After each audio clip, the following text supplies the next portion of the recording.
आऊज़ुबिल्लाहिमिनश्शैतानिर्रजीम बिस्मिल्लाहिर्रहमानिर्रहीम अस्सलामु अलैकुम वरहमतुल्लाहि वबरकातुहू। व्यूअर्स, मैं हूं मोहम्मद नदीम और आप देख रहे हैं H-take IT education. C++ tutorials का सिलसिला जारी है और आज हम एक और एडवांस टॉपिक की तरफ बढ़ रहे हैं और वो टॉपिक है C++ स्ट्रिंग्स।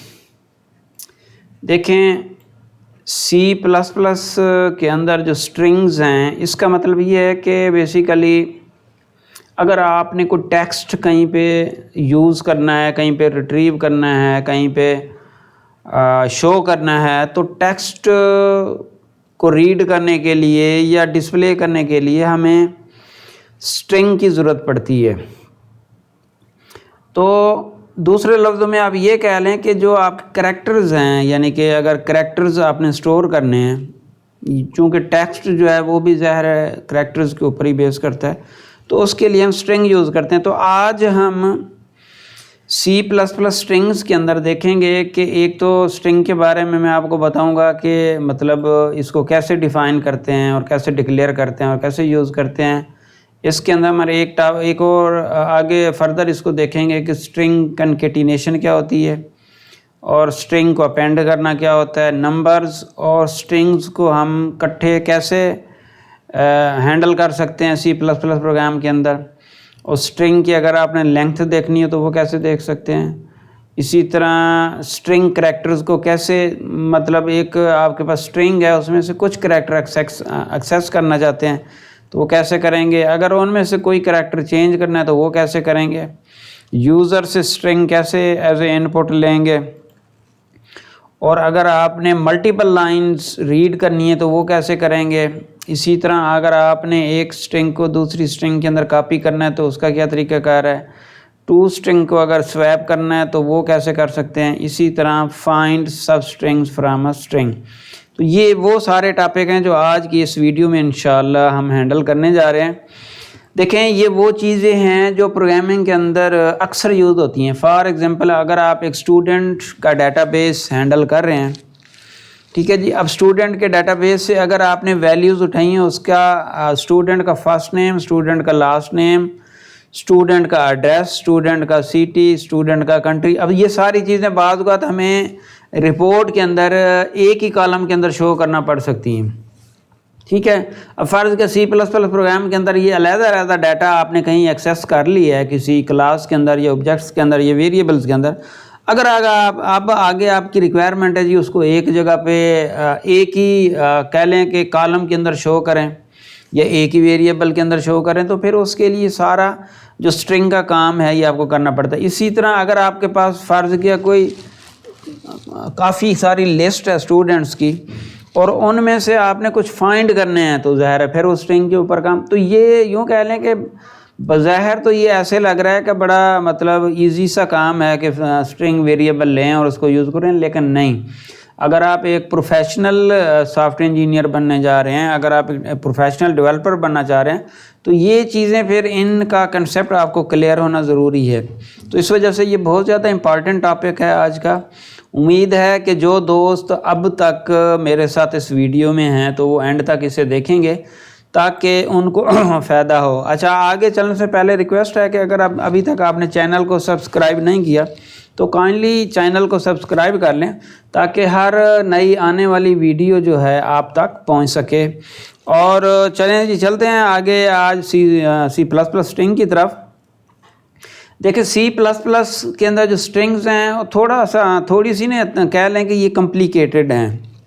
उसकी रीज़न ये है कि आपने देखा होगा कि जब आप एक करैक्टर अरेज जब आपने पढ़ी थी, तो अगर आप एक करैक्टर की अरे बना दें तो उसमें भी तो वो स्ट्रिंग्स ही स्टोर होती हैं ना। तो अब ये थोड़ी सी कन्फ्यूजन होती है कि देखें जी, इधर से हमने वेरिएबल बना ली है स्ट्रिंग की, ठीक है जी, ये फ़र्ज़ किया ये नीचे मैंने वेरिएबल बनाई है, और इधर अब ये ऊपर ये देखें यहाँ पे जो हाईलाइटेड है यहाँ पे एग्जांपल दी हुई है कि यहाँ पे मैंने अरे बना ली है। अब इसमें और इसमें क्या फ़र्क है तो वो मैं आपको अभी बताता हूँ। देखें, C++ के अंदर ना दो तरीक़ेकार हैं आपके पास जो कॉमनली यूज़ होते हैं स्ट्रिंग्स को हैंडल करने के लिए। नंबर 1 है जो सी लैंग्वेज की स्ट्रिंग्स हैं, जो यूं कह लें कि जब चूँकि ये C++ जो है सी लैंग्वेज के ऊपर बेस कर रही है, तो सी लैंग्वेज वाली सारी की सारी चीज़ें C++ के अंदर इंक्लूडेड हैं।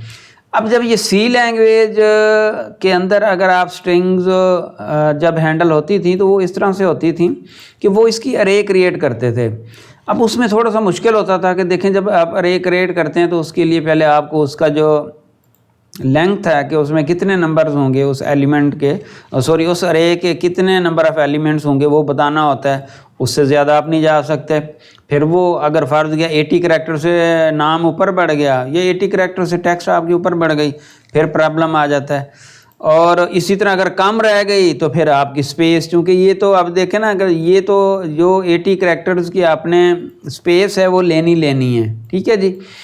तो अब इसमें अगर 10 करैक्टर रखेंगे तो भारी बाकी सारे फिर जाएगा।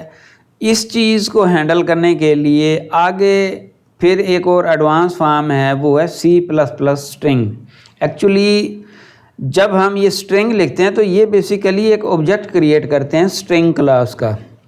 आगे आप देखेंगे कुछ दिनों के बाद इंशाल्लाह आने वाला है वो लेक्चर्स भी आने वाले हैं जिसमें हम फंक्शंस और ये ऑब्जेक्ट, और हम देखेंगे कि ऑब्जेक्ट ओरिएंटेड प्रोग्रामिंग से क्या मुराद है, जिसको ऊप्स भी बोलते हैं, ठीक है। ऑब्जेक्ट ओरिएंटेड प्रोग्रामिंग, ऊप्स के अंदर क्लासेस क्या होती हैं, फिर उनके ऑब्जेक्ट्स क्या होते हैं, फिर उनके मेंबर फंक्शंस क्या होते हैं, उनकी मेंबर वेरिएबल्स क्या होती हैं, उन जो ऑब्जेक्ट्स हैं वो कैसे क्रिएट करते हैं, और फिर उन ऑब्जेक्ट्स के थ्रू कैसे हम फंक्शन कॉल करते हैं। ये आने वाले दिनों में इंशाल्लाह आगे हम पढ़ेंगे। तो अभी के लिए इतना समझ लें कि वेरिएबल ही अभी तक आप चूँकि इसको वेरिएबल कह रहे हैं तो वेरिएबल भी कह सकते हैं, लेकिन एक्चुअली जो है ये स्ट्रिंग क्लास है और उसका ये एक ऑब्जेक्ट है। अच्छा, ये जो सी लैंग्वेज के अंदर अगर आप एक एग्जांपल लें तो वो ये एग्जांपल है कि आप एक अरे टाइप की, करैक्टर टाइप की एक अरे क्रिएट करेंगे, ठीक है जी, और उसके अंदर आप कोई स्ट्रिंग रखा सकते हैं। अच्छा, अब उसमें ज़ाहिर है वो 1 बाई 1 आप एलिमेंट लेंगे और उसको असाइन करेंगे, लेकिन उसमें भी मेरे ख्याल में डायरेक्ट आप रखा सकते हैं।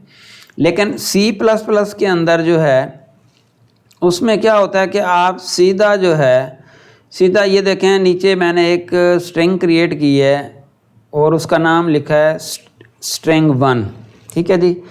इसमें एक वेरिएबल क्रिएट हुई है और उसको मैंने वैल्यू असाइन कर दी है अस्सलामु अलैकुम, ठीक हो गया जी। और उसके बाद उसकी वैल्यू मैंने शो कराई है। तो चलिए फिर इस प्रोग्राम को डिबग करते हैं और हम इन टॉपिक्स की तरफ आगे बढ़ते हैं। अच्छा जी, टर्मिनल पे एक एरर है, इस एरर को देखते हैं जी, क्या एरर है। Build finish with error with. अच्छा जी, ये बाज़ का ना हमारा इसमें प्रॉब्लम आ जाता है जो विजुअल स्टूडियो कोड। अगर आपका भी प्रॉब्लम है तो इसका हल ये कि एक दफ़ा इसे क्लोज़ करें, एक दफ़ा क्लोज़ करने के बाद दोबारा इसे ओपन करेंगे तो ये इशू रिज़ॉल्व हो जाएगा। तो मैं इसे पहले क्लोज़ करता हूँ, क्लोज़ करके फिर ओपन करता हूँ।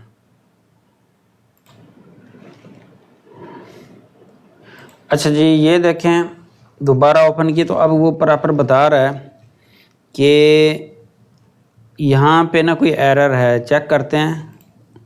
हाँ जी, ये देखें यहाँ पे एरर है। एरर ये है कि यहाँ पे ना मैंने सेमीकोलन नहीं लगाया, इस वजह से इस प्रोग्राम के अंदर एरर आ रहा था। तो अब इसको दोबारा रन करते हैं।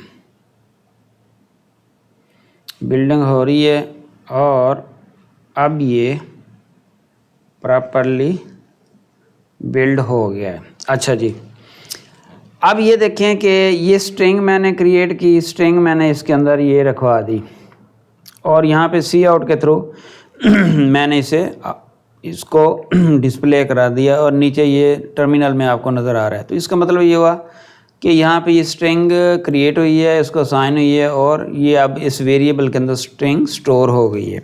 अच्छा, आगे चलते हैं।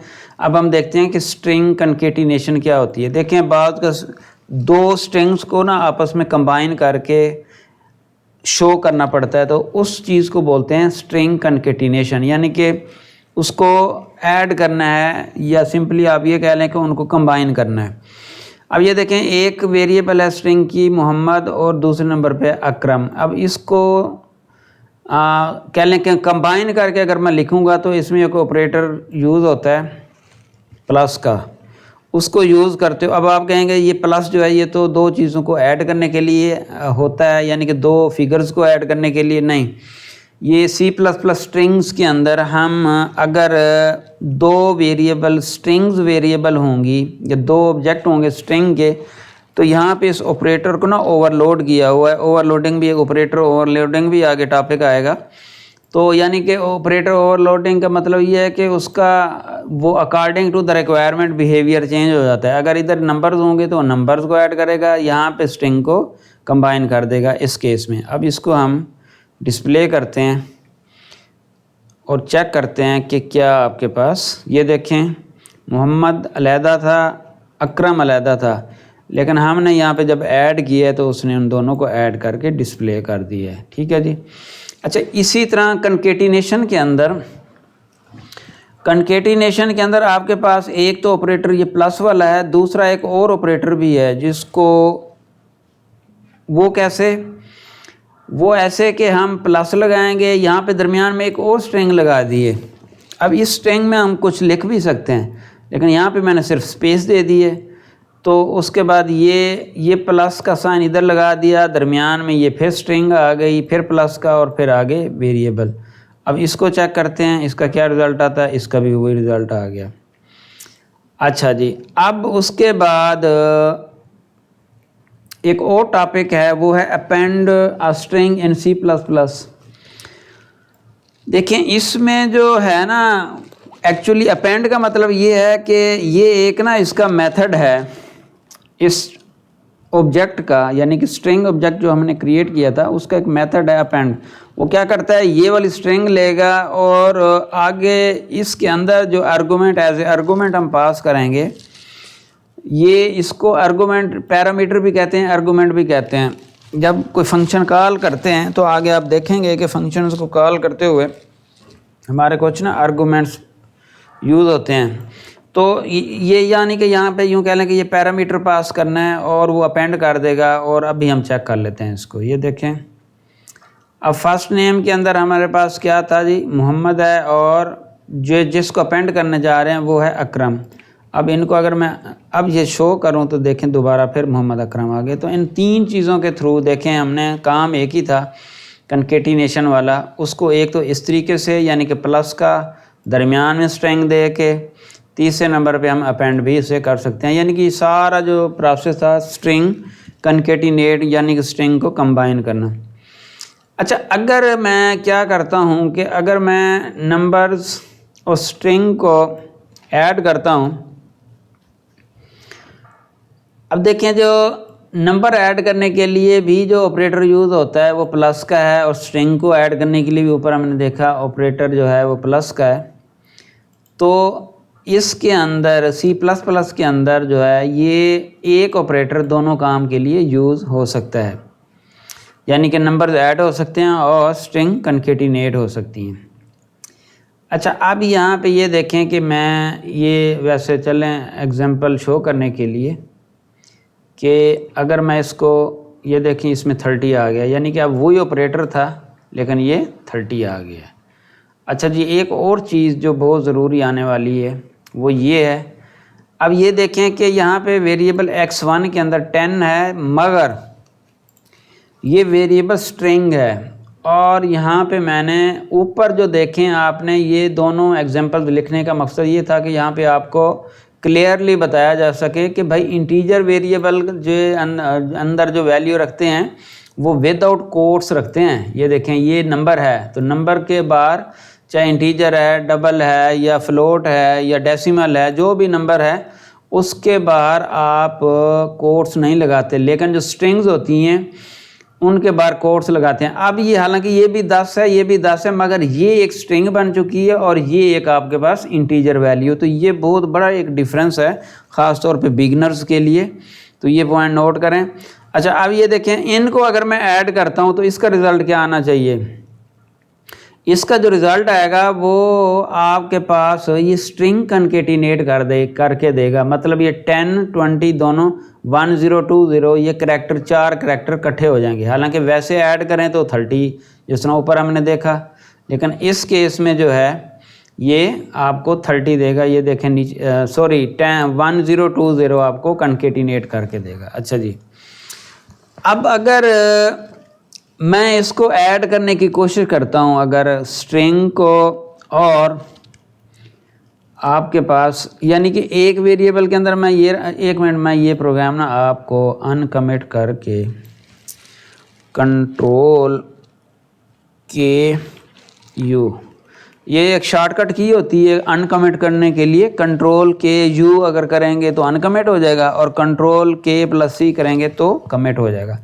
अच्छा, अब इसमें ये देखें कि चेक करते हैं, इसे सेव कर लेता हूँ इसे, कि इसके अंदर मैंने एक स्ट्रिंग रखा दी और इसके अंदर एक वैल्यू रखा दी इंटीजर वेरिएबल। ये स्ट्रिंग इन दोनों को ऐड करने जाऊँ तो ये देखें इधर ही एरर आ गया कि आपके पास प्लस जो है मैच नहीं कर रहा, उसमें जो ऑपरेंड्स हैं वो डिफरेंट हैं। अगर मैं इसे रन भी करूँगा तो ये एरर देगा।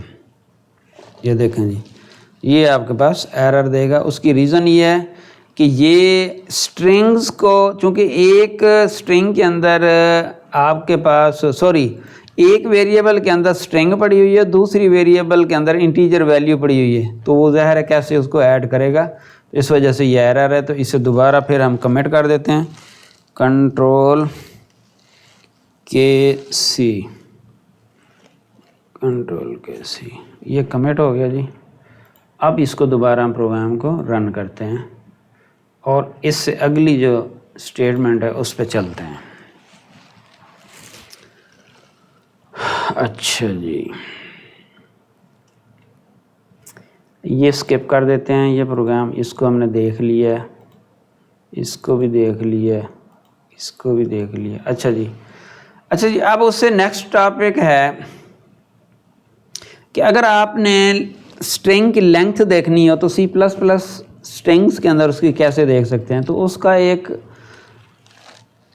एक फंक्शन है जिसको बोलते हैं लेंथ। अगर ये फंक्शन कॉल करेंगे तो वो आपको लेंथ देगा। फ़र्ज़ कि मेरे पास ये एक स्ट्रिंग है ABCDEFG up to Z character, ये मैंने एक स्ट्रिंग बनाई है और इसकी मैं लेंथ चेक करता हूँ कि कितनी है। तो ये जी मुझे बताएगा, ये देखें नीचे आ गया 26, इसमें टोटल 26 करैक्टर्स हैं जी। ठीक है जी, ये अल्फ़ाबेट्स जो हैं 26 अल्फ़ाबेट्स यहाँ पे हैं और उसने उसका, और इसी तरह एक और फंक्शन है साइज़, वो भी इसी का कह लें कि एलियस है, तो वो भी आप यूज़ कर सकते हैं। वो भी आपको C++ के अंदर कोई एक स्ट्रिंग है और उसकी लेंथ चेक करना चाहते हैं तो इस केस में ये देखें ये भी 26 ही दे रहा है। अच्छा जी, ये तो हो गया आपके पास लेंथ। अच्छा, अब अगर आपने एक स्ट्रिंग बनाई है और उसके कोई सिंगल करैक्टर एक्सेस करना चाहते हैं तो वो भी बहुत आसान तरीक़ेकार है। देखें ये हमने वैसी स्ट्रिंग डिक्लेयर की। अब एक्चुअली जो है ना ये अरे है, आपके पास जो स्ट्रिंग है वो अरे ऑफ करैक्टर्स है, जिस तरह हम C लैंग्वेज के अंदर हमने देखा था पहले। तो अब इसको हम इस तरीके से भी एक्सेस कर, अब 0 के ऊपर S आना चाहिए जी। देखते हैं क्या आता है। ये देखें S आ गया जी। अच्छा जी, अब एंड L कर लेते हैं इसे, और 1 के ऊपर क्या आना चाहिए, A आना चाहिए। ये देखें नीचे A आ गया। तो इसी तरह 1 2 3 अप टू 4, 0 से लेकर 4, इसमें 5 करैक्टर हैं तो अरे जो होगी 0 से 4 तक होगी। तो इसी तरह कोई भी करैक्टर आप एक्सेस कर सकते हैं, इसको चेंज भी कर सकते हैं। अब जिस तरह ये SALAM है, इसका मैं 0 पोजीशन के ऊपर या 0 इंडेक्स के ऊपर जो करैक्टर है उसको चेंज करता हूँ K के साथ। अब यहाँ पे मैं देखूँगा कि यहाँ पे 0 पे कौन सा S है, तो अगर मैं इसे K के साथ चेंज करना चाहूँ तो ये आपके पास, अब मैं चेक करता हूँ कि स्ट्रिंग के अंदर क्या आ गया है। अब स्ट्रिंग के अंदर कलाम होना चाहिए। ये देखें जी, कलाम आ गया। ठीक हो गया जी। अच्छा, अब उससे आगे जी है कि अगर हम इनपुट, यूज़र से इनपुट लेना चाहें स्ट्रिंग, मतलब एक पूरी स्ट्रिंग अगर इनपुट लेना चाहें तो वो कैसे ले सकते हैं। ये देखें जी, मैं आपको एक और चीज़, ख़ास चीज़ बताने जा रहा हूँ कि यहाँ पे आपसे इस वक्त ना कर्सर आपसे कह रहा है कि टाइप योर फर्स्ट नेम, ये जो ऊपर हमने टाइप कराया वो कह रहा है टाइप इन फर्स्ट नेम। मैं जी यहाँ पे लिखता हूँ मोहम्मद नदीम, ठीक है जी। अब मैं इसको एंटर करता हूँ, देखता हूँ कि एफ नेम के अंदर क्या आया है। इसको एंटर करता हूँ, यहाँ पे एंटर करेंगे। अच्छा जी, अब हम देखते हैं कि एफ नेम क्या डिस्प्ले करता है। ओहो, ये तो पूरा नाम ही नहीं आया भाई, ये तो सिर्फ मोहम्मद आया। इसकी क्या रीज़न है? इसकी रीज़न ये है कि सिंपल CN ऑपरेटर जो है उसको अगर वेरिएबल स्ट्रिंग वेरिएबल के थ्रू गेट कराएंगे तो वो आपसे एक सिंगल वर्ड लेगा। आपसे दरमियान में अगर कहीं स्पेस आ जाएगी या टैब आ जाएगा, इस तरह और भी करैक्टर्स हैं, अगर वो आ गए तो वो क्या करेगा, वो आपका उसको टर्मिनेट कर देगा और उससे ज़्यादा वो स्टोर नहीं कराएगा CN के थ्रू, ठीक है जी।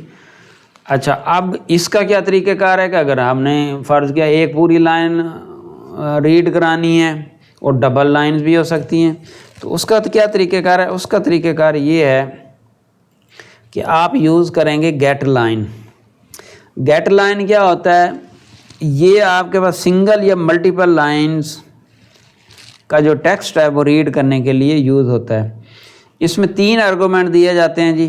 पहले नंबर पे CN होगा, ये बेसिकली आपके पास वही CN ऑपरेटर है जो ऊपर हमने यूज़ किया था, कीवर्ड है आपके पास, जो जिसके थ्रू इनपुट आएगी और जाएगी किधर, और उसके बाद दूसरा जो पैरामीटर होगा उसके अंदर ये वैल्यू जानी है। अच्छा, इसके बाद जो सेकंड आर्गूमेंट तो ये हो गया कि जहाँ पे हमने वैल्यू रखानी है वो ऑब्जेक्ट देंगे या वो वेरिएबल देंगे। अच्छा, थर्ड जो है एक इसको बोलते हैं टर्मिनेटिंग करैक्टर, यानी कि ये वो करैक्टर होगा जब आप मल्टीपल लाइन, ज़ाहिर एक लाइन लिख ली आपने एंटर कर दिया, दूसरी लाइन लिख ली एंटर कर दिया, तो अब उसको टर्मिनेट करने के लिए C++ प्रोग्राम को हमें ख़ुद बताना पड़ेगा कि जब मैं ये करैक्टर प्रेस करूं तो आप इसको टर्मिनेट कर दें। अब देखते हैं ये कैसे होता है जी। तो चलिए इसको हम यहाँ पे लिख देते हैं कि अब मैं यहाँ पे गेट करता हूँ, यहाँ पे मैं लिखता हूँ जी कि इसको एग्जीक्यूट करता हूँ। एग्जीक्यूट करने के बाद अब ये मुझसे पूछ रहा है, मैं कहता हूँ जी HTech IT education is a free IT learning channel। अच्छा जी, ये मैंने लिख दिया। अब मैं यहाँ पे एंटर कर देता हूँ। अब एंटर करने के बाद here you can see multiple topics related to IT, ठीक है जी। अच्छा, दूसरी लाइन हो गई। तीसरी लाइन में लिख देता हूँ जी the learning is in an easy way. अच्छा, अब ये 3 लाइन्स मैंने टाइप कर दी, तो मैं क्या करता हूँ, अब यहाँ पे मैं आगे ना $साइन दे देता हूँ। $साइन देने के बाद अब ऊपर देखें, मैंने यहाँ पे भी यहाँ पे भी एंटर किया था तो निचली लाइन पे आ गया था, यहाँ पे भी एंटर किया तो निचली लाइन पे। अब मैं एंटर करता हूँ, देखते हैं क्या होता है। अब ये देखें, चूँकि मैंने टर्मिनेटिंग करैक्टर दिया था यहाँ पे $साइन, ठीक है जी, तो इससे क्या हुआ कि $साइन जो ही मैंने यहाँ पे प्रेस किया तो कंट्रोल को पता चल गया, C++ प्रोग्राम को पता चल गया कि अब इन लाइंस को टर्मिनेट करना है। अच्छा, एक बात तो ये होगी। दूसरी बात ये है कि जो हमने गेट लाइन की है उसके अंदर तो हमने 3 लाइन स्टोर कर दी हैं। HTech IT education is a free IT learning channel, here you can see multiple topics related to IT और the learning is in an easy way. अब ये हम चेक करते हैं कि क्या ये तीनों लाइनें हमारे पास स्टोर हो गई हैं कि नहीं हुई। अच्छा जी, अब ये यहाँ पे हम डिस्प्ले एंडल कर दिए ताकि अब आगे चलते हैं और इसको डिस्प्ले करते हैं। ये देखें कि आपके पास यहाँ पे ये सारी की सारी वैल्यू आ चुकी है। ठीक है जी, ये देखें HTech is a free learning channel. ठीक है जी, और उसके बाद ये और ये, तो ये सारी उसके अंदर स्टोर हो गई थी। अच्छा जी, अब उसके बाद आगे चलते हैं। अगर आपने एक स्ट्रिंग वेरिएबल को दूसरी स्ट्रिंग वेरिएबल के अंदर कॉपी करना है तो वो कैसे करेंगे जी? उसका तरीक़ाकार ये है कि देखें ये वेरिएबल 1 है, स्ट्रिंग 1 मैंने स्टोर कर दी, स्ट्रिंग 2 है। अब यहाँ पे सिंपली आपने क्या करना है, असाइनमेंट ऑपरेटर यूज़ करना है, और ये अब वेरिएबल 1 के अंदर वेरिएबल 2 भी आ गई। इसका मतलब ये हुआ कि 1 और 2 सेम हो गए हैं और दोनों के अंदर जो वैल्यू है वो है स्ट्रिंग 2। चेक करते हैं जी, अभी ये देखें जी स्ट्रिंग 2 आ गया, और उसके बाद इसको चेक करते हैं, इसमें भी स्ट्रिंग 2 है।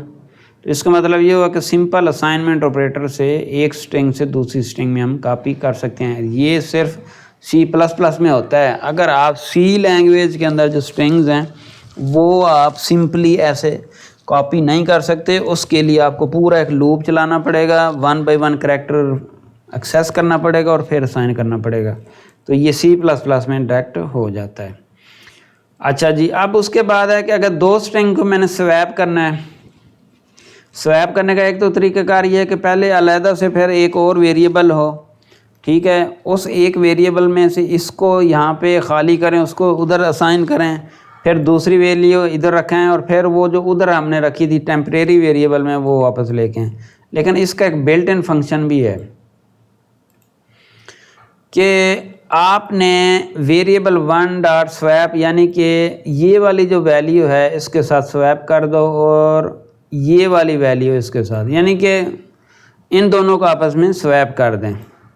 अब चेक करते हैं कि क्या ये करता है कि नहीं करता। अब हम यहाँ पे देखते हैं वेरिएबल 1 के अंदर क्या आया जी, स्ट्रिंग 2 आ गई, हालांकि मैंने यहाँ पे स्ट्रिंग 1 स्टोर कराया था। और अब हम चेक करते हैं कि वेरिएबल 2 के अंदर, ये देखें वेरिएबल 2 के अंदर स्ट्रिंग 1 आ गई। इसका मतलब ये हुआ कि ये जो स्वैप फंक्शन है ये क्या करता है कि दो वेरिएबल्स को आपस में स्वैप कर देता है। अच्छा, अब उसके बाद एक और इम्पॉर्टेंट टॉपिक वो ये है कि हमारे पास फ़र्ज़ क्या, एक इतनी बड़ी ये स्ट्रिंग है, इसमें 10 लाइन्स का, 50 का, ये कोई पैराग्राफ है, कोई 200-400 लाइन्स का, उसमें से कोई ख़ास हमने स्ट्रिंग फाइंड करनी है, यानी कि कोई ख़ास वर्ड फाइंड करना है, तो वो कैसे करेंगे? बहुत आसान है।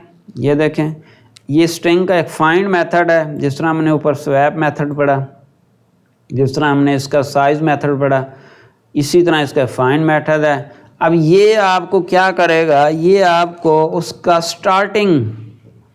जो स्टार्टिंग इंडेक्स, अगर वो पहले तो वो चेक करेगा कि ये मिलती है कि नहीं मिलती, अगर मिलेगी तो उसका जो स्टार्टिंग पॉइंट होगा वो आपको बताएगा। ये देखें, अब इसमें 8 बता रहा है। 8 क्यों बता रहा है? 0 1 2 3 4 5 6 7 8, ये इसका स्टार्टिंग इंडेक्स है। यानी कि पहले तो उसने ये चेक किया कि पूरी इस स्ट्रिंग के अंदर कि क्या ये करैक्टर मौजूद है, अगर मौजूद है तो उसका स्टार्टिंग पोजीशन आपको बता दे। और ये देखें, ये 8 आ गया। अच्छा जी, उसके बाद है अगर दो स्ट्रिंग को कंपेयर करना हो, बिल्कुल जी, आपके पास जो लॉजिकल इक्वल ऑपरेटर है जो आपको बताता है कि क्या दो वैल्यूज़ इक्वल हैं कि नहीं हैं, तो स्ट्रिंग को भी आप चेक कर सकते हैं। आप देखें, इसके अंदर भी वैल्यू str है, इसके अंदर भी, इसको चेक करते हैं कि क्या ये कंपेयर कर सकता है कि नहीं कर सकता। हाँ जी। अच्छा, अब अभी तक तो हमने देखा है कि C++ की जो स्ट्रिंग्स हैं वो कैसे हैंडल होती हैं और उसमें डिफरेंट चीज़ें हमने चेक की हैं। ठीक है जी, और अभी हम एक थोड़ा सा ओवरव्यू ले लेते हैं C स्ट्रिंग्स जो है।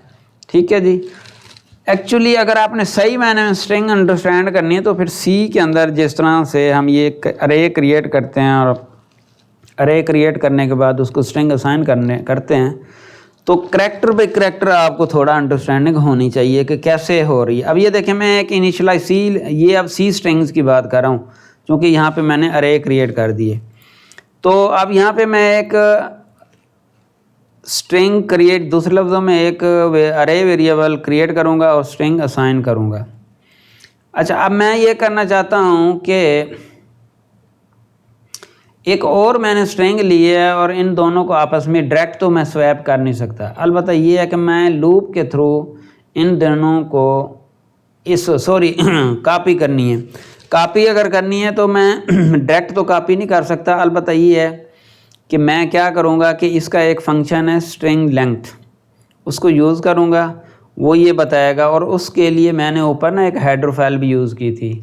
हाँ जी, ये एक और चीज़ ख़ास तौर पे नोट कर लें कि जो गेट लाइन का फंक्शन यूज़ किया उसके लिए ना एक हेडर फाइल यूज़ होती है स्ट्रिंग की, और भी काफ़ी सारी जो चीज़ें यूज़ हुई हैं वो इसमें यूज़ होती है। एग्जांपल दे रहा हूँ, जिस तरह गेट लाइन यूज़ की है, इसी तरह फॉर जैसे स्ट्रिंग लेंथ हम यूज़ कर रहे हैं तो उसके लिए सी स्ट्रिंग।